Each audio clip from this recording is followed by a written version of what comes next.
Drew-Carney is going to be at the Oregon Zoo. Yeah, this is going to be fun. Today he is kicking off our new KGW series at the zoo's penguin colony. They are cute little guys, Drew.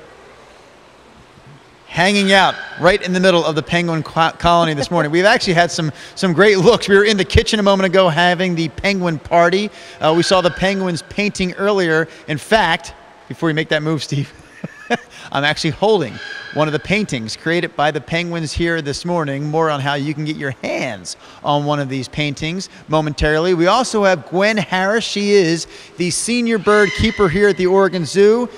She is helping the penguins this morning get a little breakfast. Gwen, I was curious, your background, what did you have to do? What training was required before you were able to handle the penguins like you do on a daily basis here at the zoo? Well, to be a zookeeper, typically you need about a 4-year degree in biology or natural resource management.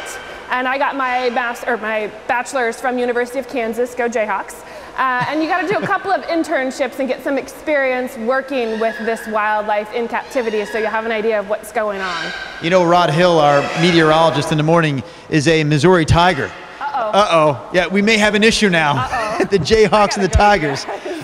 Real quickly, we are kicking off this morning a summer-long series where Tuesdays will be right here at the zoo, bringing our viewers a behind-the-scenes look at different animals. Today, of course, the Humboldt penguin.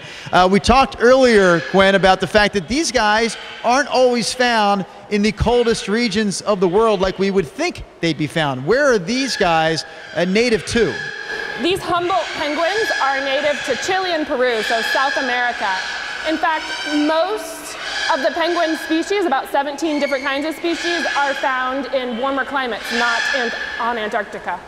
Did you notice, Gwen, that when we were not on TV during the commercial break, the birds that are also in the exhibit were absolutely quiet? And the minute I ask you a question, they start squawking in the background. Have you noticed that about the birds? I have noticed that on a regular basis. They've got opinions and they want you to know them. All right, while you continue to feed the penguins their breakfast, I'm going to step over here very carefully because the penguin exhibit is a slippery exhibit. And there's a little penguin right there. Pardon me, Linus, I have to talk to Krista Swan with the Oregon Zoo. We're talking about these Humboldt penguins this morning. As Gwen just mentioned, they're native to South America. But we also want to mention the African penguin because they are an endangered species right now. There's a Kickstarter campaign in place to help that species of penguins, and it's a campaign that our viewers can help out with.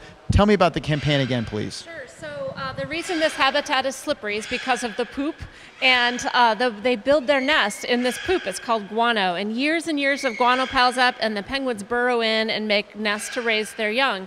But humans have taken all the guano away because it's a good fertilizer, and so the penguins don't have anywhere to raise their young. So their numbers have gone into steep decline, really steep decline. They're really endangered, and so zoos and aquariums have teamed up to find a solution, and they've tested these artificial nest boxes, and they're ready to put them out in the field. We just need people to invest in the nest. That's the name of the Kickstarter campaign, and help put all these artificial nest boxes out for the penguins. You can find a link to that Kickstarter page on my Facebook page right now. We posted a very cute picture of one of the penguins here.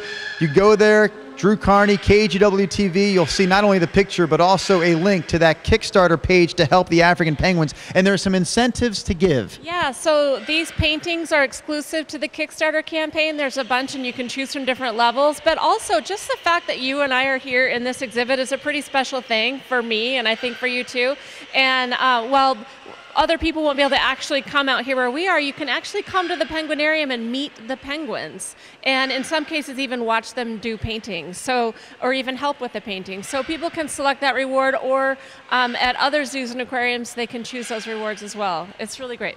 In a nutshell, you can help the African penguin, the endangered African penguin, by going to the Kickstarter page. The link is on my Facebook page right now. If you give, you could earn one of these penguin paintings created here at the Oregon Zoo. You could meet the penguins like that little guy right there in front of camera, Steve. And again, we'll be here at the zoo, Ashley, Brenda, and Rod, all summer long with these great behind-the-scenes visits with other animals like the penguins. Back to you guys for now. Drew, so did I miss exactly what is on that canvas that the penguins are painting with? What kind of paint, Rod Hill is asking, are they painting with? It's water-based paint that's like tempera paint, the same that you would use for little kids. It's totally safe and non-toxic. Okay, for some There you reason go. I Little thought, kid friendly and penguin yeah, friendly. Okay, for some reason I thought that they were painting with the stuff that they make their nests out of, but that's not the case. It's not a poop guano painting, Rod. It is not a poop painting. Oh, that's what you thought earlier. Yeah, Okay, somehow we I got have a little mixed beef to up there, settle Drew. between Thank you. two. Yeah, Let's we do have clarify a little couple. beef No, because so Rod walked out and told me, don't mess with don't the mess big with the big dog. dogs.